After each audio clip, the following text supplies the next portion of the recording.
Priest, the Munsters, the 50th anniversary. Let's hear it. And this applause has to last all the way to the stage.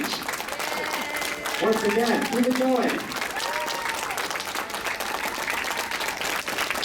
Pat Priest, Coach Patrick. The 50th anniversary of the Munsters. I know you guys got a lot of really good questions. All the way to the stage, keep it going. They're almost there. They're almost there.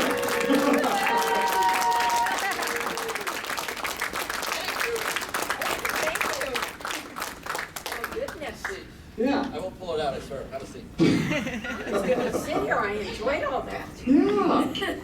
You guys want to say a few words and then we'll start with the questions, or however you want to do this? Okay, a few words. Thank you.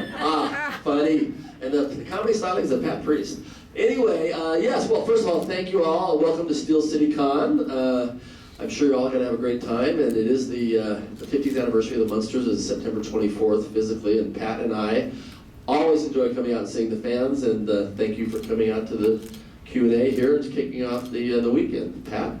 You know, when we did the Munsters and filmed it, you never know how the show or you as a person are perceived until you come to a show like this and other shows, and people come up to you and they tell you, you know, how much you've meant to them and their life and how they remember watching the show with their families. And these are all the good things that we experience by coming out to a show. Excellent. Let's get started with some questions. Who has the first question? You, right here? All right. All right. What was your favorite episode? Your favorite episodes? Mine was anything I had more than 2 lines. There are a few perks, you know, like I had a lot of free time. A Man from Maryland and the Fergosium were my 2 favorites. Bella, right? This is Bella, one of our fans. My favorite episode, I have a few myself. One I really enjoyed just because Paul Lynde played Dr. Dudley so well is when I grew a beard, and Herman had to take me to go see Dr. Dudley to get a diagnosis of what to do with me. The second one I really enjoyed was the drag strip one, where Hot Rod Herman, when we built the Munster coach, went to the drag strip, we lost it, and then Grandpa built the Dragula to win it back. It was a lot of fun. And I guess the third one, there's so many good ones, but Zombo with Louie Nye as the TV host that I thought was a real guy, and Herman was jealous of him. It was very funny. Thank you. Can I ask you how it was to work with Louie Nye? Well, we had so many A-list, and one of the neat things about the Munsters, it wasn't so much the show itself and the cast, which was great, but we had so many good guest stars come through. It was a really top-notch show for a lot of comedic talent to work on, and yeah, I mean, Louie Nye was great, and we had Don Rickles, and Paul Lynde, and Harvey Korman, and the list goes on and on. Dom DeLuise. Oh, Dom DeLuise in his first TV role. Wow. Okay, question right over here. I'll get to you in a minute. This is addressed to Marilyn. How did it feel being the odd person in the family? Do you know, it was really nice because I was 30 minutes in makeup in the morning, and then when we finished filming, I could actually get in my car and drive home. It took them 2 hours to get into their makeup and an hour to get out of it. So I enjoyed that. I mean, they were the same people, and you was the oddball. I mean, in the story. Well, I never, of course, being in that family, thought I was the oddball. I don't know, my character was never really explained. I was Aunt Lily's niece, but my name was Marilyn Munster. And so I was adopted, I guess. Yeah, I was adopted, but was Aunt Lily's sister, was she normal, or was I an albino? I don't know. They never explained it. They took a lot of creative license in that show. I was a werewolf, but my father was Frankenstein and my mother was a vampire. And everything was fun, and it was neat to see what they would come up with, because up was down and white was black and everything in between was crazy, but it seemed to work really well. Yes. First of all, welcome to Pittsburgh. It's good to have you guys here. I actually have a couple questions. First one, what was it like working with Fred Gwynn and Al Lewis? It seemed like they would be a lot of fun to work with. My second question is for Butch. Walking through the aisles out here, I came across a Wolfie doll in one of the booths. Wolf. Okay, got it. My question is, did you get to keep the original one from the series?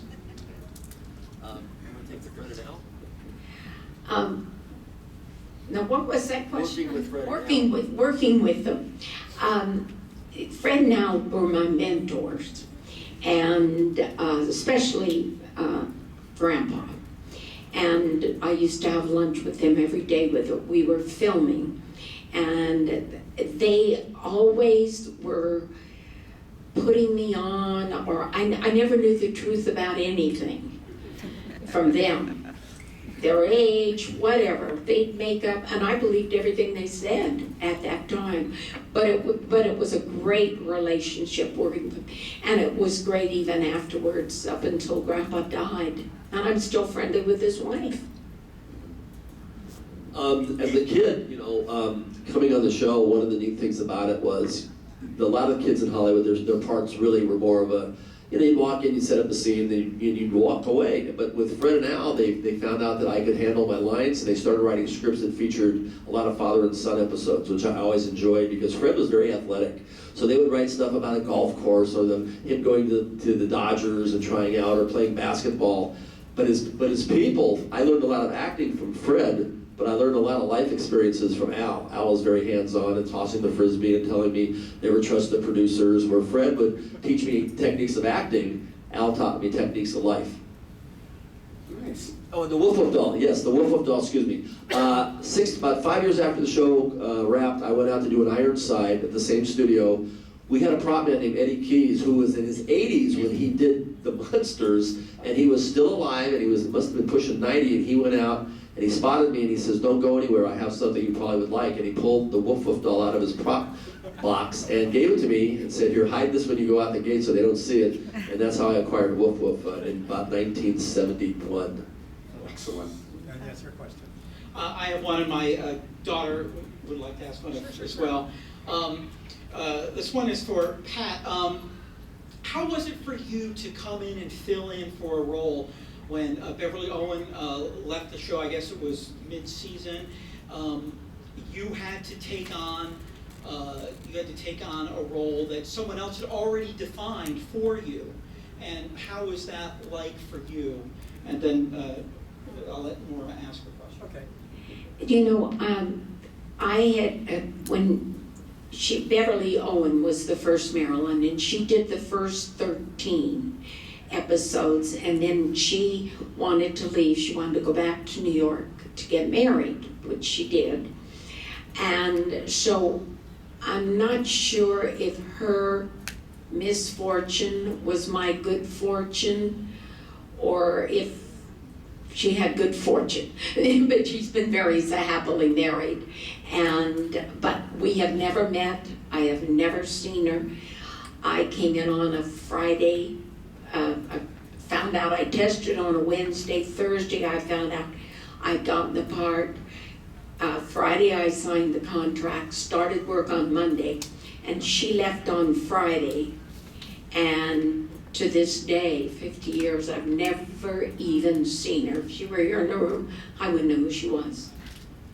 And the same for Happy, who was the original Eddie in the pilot. I was actually living in Illinois when they were casting the Munsters. I wasn't even in Hollywood, never got an interview for it. And I know that Bill Mumy was approached and he turned it down, didn't want the makeup, or he didn't want to take on a series at that point in his life. So when they finally called me, I was surprised who they had picked, and this is what they had come up with. The Bill movie was out of the picture, I was out of town, and they wound up with this guy named Happy Derman, this kid. And his character was so just angry. What an angry little guy to be called Happy. And when I finally did the screen test with Yvonne De Carlo, they just decided at the last minute they would change. Phoebe was changed to Lily, Yvonne De Carlo replaced Joan Marshall, and I replaced Happy Derman. But I think it was a nice, for me, I was very happy because I've been, Eddie Munster ever since and have been enjoying it. And Yvonne De Carlo, I think she brought, I know she brought name to the show. She was a bona fide movie star at that time. Fred and Al were TV stars from New York, and they were very talented, but she was actually a major star. So I think it worked out really well. And your question?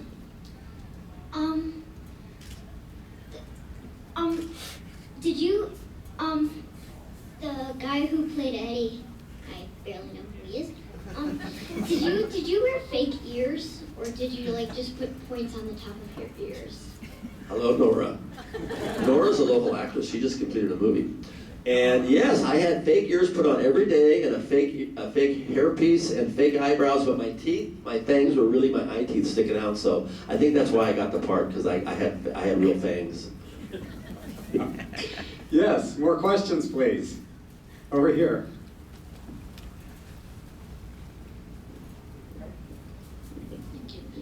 How did they make Herman Munster look so big? Well, he was 6'6" to begin with, so he was a fairly tall guy. He was very thin. They had a big rubber suit that he would, get into, suspenders, and he would this, and then his headpiece and his tall shoes. A combination of, a bodysuit, some tall shoes, and a headpiece brought him in right at 7 foot tall. Yes.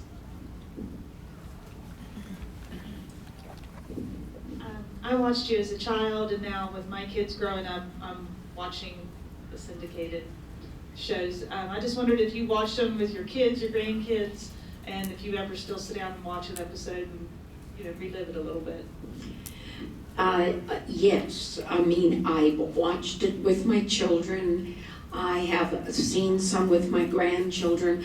I have been in a hotel and I've been, surfing the network, and I've seen, come across a Munster episode, and it's kind of called Watch and Weep, because I don't remember when I was that young and thin. It's really one of the people come up and ask, do you ever get tired of doing these type of shows? And I really don't, because I enjoy travel, number one, and I enjoy meeting people. But what really keeps it alive is, how could you not enjoy sitting across from someone that comes up and says how much they enjoyed your show, how much kids enjoy the show, or their grandkids watch it. And it's very unusual in Hollywood to have something that can endure 50 years and have the family values that everybody remembers from the 60s still being shown that they can watch with their kids. And there's a lot of young kids now watching the show, just like this little girl over here, and we see it all the time. And that's actually not to plug the book, but I'm putting together a book that is nothing but Munster memories from people's stories of how much they enjoyed the show. It wrote itself. All I had to do was just share what I've been told and express it in a coffin table book that I'm putting together. So it's been fun. It's been a really good trip for everybody. And Pat and I really, really do love all the fans that we meet. Well, what's interesting is you get a child that's just been watching it for maybe the first time, around 7 or 8, and they'll come up to the table and they'll look at the pictures, and they'll look at them, and then they'll look up at you, and they'll look back down at the pictures, and they'll go, "Is that you?" And I'll go, "Yes, that's me. You don't look like her." So then I say, "Well, would you believe if I told you I was Marilyn's grandma?" And he says, "Yes." And I said, "Okay, I'm Marilyn's grandma, and I'm selling her pictures for her." Yes. Hi guys, I had 2 questions. One question was, what was it like working with Miss Yvonne De Carlo and Fred Gwynn? They're 2 wonderful actors and actresses. They're really wonderful. And second question, Mr. Patrick, I know you went under some makeup before you went on the shoot. How long did that take, and how did you feel? Did it bother you, or? Well, working with both, all the adults, everybody included, they were just nice people. It was a very kid-friendly show for a couple of reasons. One, the producers had done Leave It to Beaver for, I believe, 7 years. So the crew had been together on the same show that was very kid-friendly. They wrote some great scripts that were easy and they were very family-oriented and this and that. Fred had kids. He was a huge talent beyond acting. He would illustrate and write children's books. Yvonne De Carlo was a mom. She had maternal instincts. She had 2 kids herself, and she would occasionally bring them to the set. So it was easy to work with them, and they were big talents as well, you know, I mean, just sheer acting talents. But the makeup itself, at first when they started, it was really a difficult process because we were using a thing called it was called grease paint. And they'd paint it on with a brush, and then they'd powder it, and it would crack. And then we would have to go back and have it reapplied and reapplied, and it really became a problem. And they finally had Max Factor come up with a pan stick, which is a very pliable, easy to apply cream type of makeup in a shade that was good for the Munsters. And after that happened, then the makeup became, it was still a process, but it was something that we could deal with. And it was an hour in the morning for me and 2 hours for Fred, and Al was somewhere in the middle, and Yvonne was somewhere in the middle. But during the day, the constant people, I mean, they would hover around you before every shot because you'd be perspiring and they'd want to keep you dry and put the makeup back on. And as a kid, you know, you're scratching your face or you're picking your nose or whatever. So you always need to be touched up, and it became an ordeal with the body. You know, you had body makeup as well, and your hands and your knees. For me, my knees had to be addressed constantly. So it was a lot of work. But luckily, it was only 3 days a week. Wednesday, Thursday, and Friday were filming days. So there you go. I have a question real quick. They purposely shot it in black and white to make it look more, because they could have probably done it in color at that time, couldn't they? Well, I think the black and white kind of lended to the eeriness of the spookiness of the show. But the makeup and all was so sensational and great in color.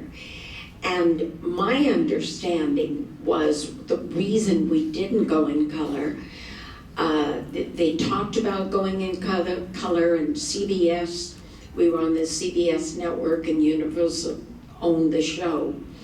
And there was kind of a conflict over who was going to pay for the show to go in color. And Universal didn't want to foot the bill, and neither did CBS. And CBS just said, okay, you're canceled.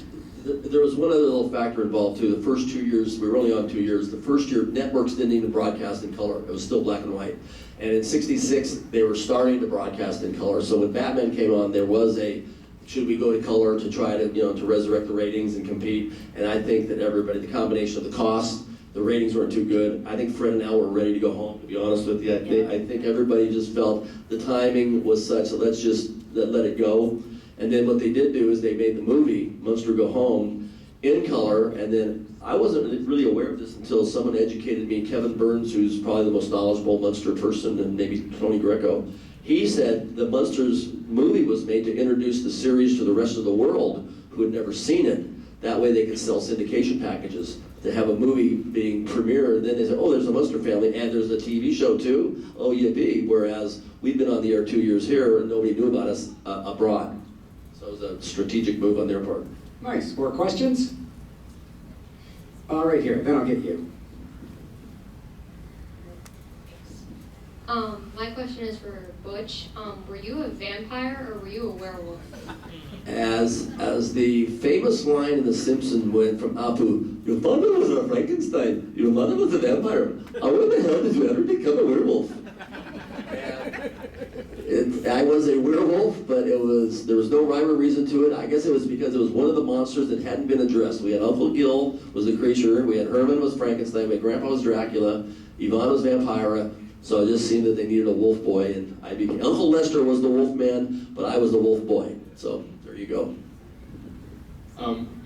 With all the guest appearances on the show and everything, was there anybody that you guys were like starstruck from, starstruck, or that you guys were excited to be working with other than the people that were actually on the show itself?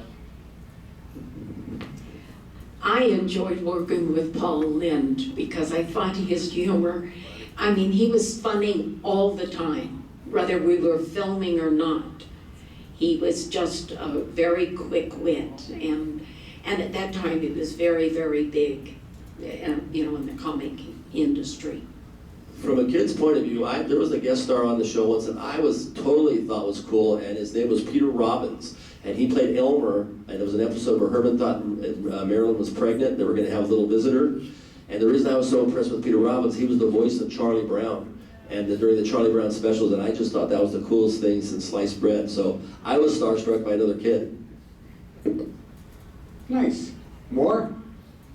All right, here. So it was only 3 days a week to film, but did you have to go to school on the set, or did you have a tutor? How they worked out for you? Yeah, Monday was an early read day, but no matter what happened with the adults, I was there for 3 hours a day with my school.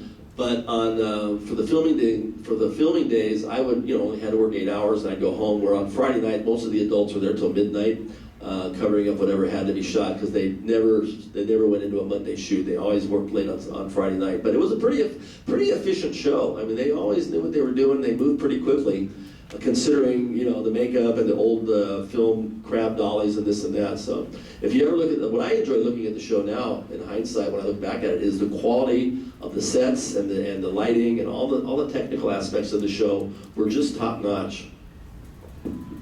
All right. Right here. I'm sorry, I just walked inside. A few of you already answered this question, I apologize. But back when you were filming, it seemed like you did about 35 or 36 episodes a year. Today, the TV shows, they only seem like they do 12 or 14. How did you keep up that pace back then? Well, we did the Munsters, the total time we were on the air, 2 years. We did 70 episodes, so it was roughly 35 a season. And then we just have a short hiatus and then go back to work again. That seemed to be the norm at that time. It'd sure be nice to be working now, not only because you have a shorter time period, but you have about 5 times more money. Yeah, it was interesting back then. We actually did 39 the first year and 31 the second year, because Fred, his health was so tough for him to do the 39 that they gave us 2 months off the second year and backed it off to 31. But back then there used to be summer replacement shows, and there was syndication didn't exist. First of all, they would make new shows every year. And when they started the syndication, they thought out of necessity one time they had to put on a show in the reruns. They didn't plan on it, but something happened to where they had to show something that they hadn't planned on showing, and people liked it. And all of a sudden the light bulb went on with the networks and said, we don't have to keep making these summer replacement shows. We can just rerun what's already been shown, and people will watch it. And that's really, the Munsters and the Addams Family were part of the first 2 shows that actually started syndication, and it was really by accident, which is kind of a funny thing when you think about it. Let me tell you an interesting thing. We worked all the shows of the 60s. We worked under an old union contract, which stated that we would be paid for 7 reruns per episode. Well, that was used up in like the first 2 years. So for the last 48 years, we have received 0. And of course, it's kind of a double-edged sword. In one respect, that's why we're still on the air and still popular, because they don't have to pay us residuals. And then by the same token, this is when all the producers make their money. It sucks. No, it really does. Honestly, it doesn't. It was just a different time, and nobody's foresaw it. It's just a situation as such. And honestly, I look at one of the reasons I like doing these shows and going out on the circuit. This is kind of a way of how the world can treat you when things kind of have a tendency to balance themselves out. That you can go out in a show that's 50 years later and actually go out, and people like to see you, and you can sell autograph photos and meet people, and you actually can get out and you can actually make some money. It's a nice feeling. A lot of people aren't on shows that were working very much in the 60s that don't have that luxury, so we do appreciate it. Okay. Yes, in the back. I don't know if anyone asked about Spot. Now, did you ever have any trouble on the set with Spot? Flames shooting out or anything? I got singed one time. I was sitting on the banister when he was shooting flames out. I think we were leaving town and we were all saying goodbye to Spot. And luckily I had on, I wore a long sleeve coat, but it definitely singed my little hairs on my hands. And because he would on springs and he would sort of bob back and forth. And when the flame shot out to the side, it definitely heated me up a little bit. But other than that, no bad Spot memories. Okay, more questions, please. You guys all right with a few more questions? Sure. Okay, here you go. Hey, Butch, you used the costume in the Little Caesars commercial, okay? Then you used it in '97 for your marriage to Lisa Loring, Wednesday Addams. What's it going to take to put the costume back on? I don't know where the costume is, unfortunately. Sorry.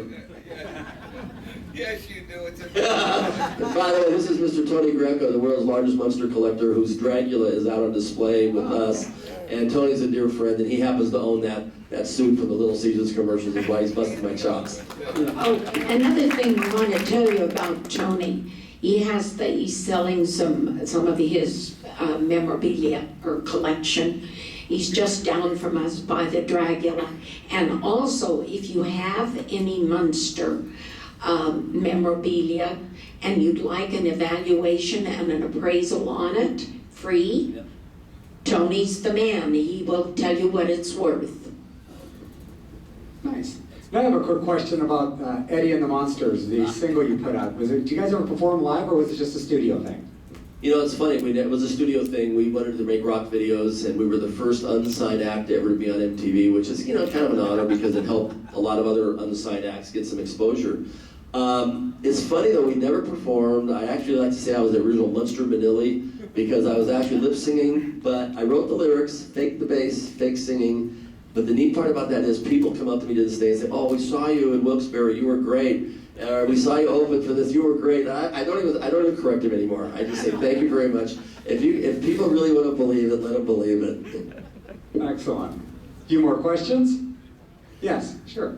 This be the 50th anniversary. Any plans in the works?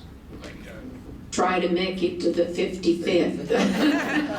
Actually, the only thing that I put together was the September 24th will be the release of the book on the 50th anniversary to the day, which is kind of fun. And it's not going to be a big run book. It's something that I just wanted to put together because I had promised some people that I would try to put these stories that I had acquired and accumulated into some kind of a book format. And then I got some people that were associated with the show, like Pat's going to be kind enough to be part of it. She's going to put a story in, and her autograph will be in it. My autograph will be in it. I have the gentleman that did the Munsters comic books is the editor. He's going to put some artwork into it as well. Rich Maurizio. He's going to put in a story. Kevin Burns is going to put in a story. Mike Westmore, our makeup man. George Barris, who built the cars. So a few strategic people that are still with us will put their insights on what it was like to be around the building of the show, because I was a kid, so a lot of that stuff I kind of missed out on. I've caught up as an adult, but it's interesting to go back to 1964 at Universal Studios to see what the buzz was all about on the show. And then when Pat came in as well, she was working all over Hollywood, so it was nice to get her insights to come into a series. And it's like she did such a good job, a lot of people don't even know there were two Marilyns. It's not like Darren, where you knew Dick York had left and Dick Sargent stepped in. A lot of people had no idea that that Beverly Owen was ever there. So that's actually a tribute to Pat's, good quality of being a Maryland Munster. It also worked for me because I fit into her clothes. That was probably part of it. And you got time for one more question, or two more questions, or one or two more. Yes, sir. I just want to know, when the series finally ended and you all went your separate ways, did you maintain relationships with the other actors on the show? Well, I lost touch. I never did see Fred Gwynn after that. He lived in New York. We did a Here Come the Munsters reunion, and I saw Aunt Lily, and that had been, probably 15, 20 years, and I had seen Aunt Lily. Now, Grandpa and Butch and I, we went out and we did a lot of shows together. And I kept in touch with him and would call him on the phone, every couple months or so. And then Butch and I, we've been in touch all along. Yeah, it's funny because as a kid, obviously as a kid, I just went back to school and they went back to New York. Fred and I were from New York. Yvonne did her thing and Pat did her thing. And Hollywood's a strange place, and it's funny because you work very close and you do become a family for a short period of time, and you really are sort of like a microcosm of the real world. You're together, and then when you leave, and you really never see each other again sometimes. It's a strange world. You just come in and do your job, become very close, and a lot of times you splinter off and you never see each other again. But it's been nice because after the show was over, I saw Fred and Al a little bit, and Al helped me with Eddie and the Monsters, and I rekindled a friendship in my 30s with him because as a kid, 20 years later, what are they gonna do with the kid? And then Pat and I started hanging around together, and it was funny. And then even Yvonne, at the end of her life, I had become friends with her again. So it was funny that it was one of the few opportunities that I know of that we almost went full circle with about a 40-year gap in the middle. It was neat. She had a question about when your book comes out and what the title is. What's the name? What is the name of your book? It's called Munster Memories, 50 Years, a 50-year love affair with American TV. And you the author to it? I mean, It's on Munsters, you can buy it through munsters.com. But you can't buy it in a store. Nope, so there's only going to be 100 of them made. It's a very limited special edition. Keep that on. Even went to the price. $119. Nice. All right, yes. One last question. During the time that you were filming, did you feel like celebrities at the time, or was it just like a hard thing to kind of catch up with, and then all of a sudden 20, 30 years down the road, all of a sudden you like, wait, we really did have something good there. I mean, or did you know during the time this was something good? No, at the time it was a job. And I had 2 children, 2 boys. In fact, my boy at the age of Butch. And it was I don't know, it was a strange time in our lives. For me, Universal Studios was a functioning big movie studio. There's a lot of features being done there. And I remember the stage next door, Paul Newman was there with Lana Turner doing, Torn Curtain. Alfred Hitchcock would be, these were movie stars to me. I see Charlton Heston doing El Cid. The TV crews that they were doing the Virginian and McHale's Navy and the Munsters, they were fun, but it was TV. I was in awe of the movie stars that would be wandering around the lot. That was kind of cool for me. And what really impressed me was we had a lot of guests come on the set. When they would come for a visit to Universal, I remember I was so impressed with Wally Schirra. He was an astronaut, and he was the only guy to be in like an Apollo mission and a Gemini and a Mercury mission. And I remember these kind of things. The people that would come on the set, and they were very much, the show had, we were one of the first stages they would want to see when people would come on a tour. They wanted to see the Munster set because it was so unusual. Yes, and one last question. Okay. You talked about the mishaps with Spot. Was there any other major prop malfunctions that come in mind that's been a real funny story? Well, I think we had a lot of mishaps from time to time. The Raven wouldn't come out. Grandpa couldn't be hoisted up on the cables. They couldn't get my boyfriend over the balcony. And there was always little things that happened. They would rehearse it pretty well because of the breakaway. Anytime there was a breakaway door or anything had to be broken or I would get thrown through the ceiling, they would rehearse that because we were shooting film and it was very expensive to do multiple takes. They didn't like doing it over and over and over again. So we would rehearse a lot. So when we usually came down to actually filming, it was pretty efficient. But no, there really weren't a lot of mishaps, believe it or not. Not that I know of. Just a little one. Little fires. Yeah. Thank you all. Thank you all, ladies and gentlemen. Please, Butch Patrick. Thank you so much for doing this. You keep it up there. You have to get this tour all the way out. Don't kid yourself. And I got you on the side here. Thank you. And we'll be back at their table signing. And there's also photo ops happening as well. Once again, Butch Patrick.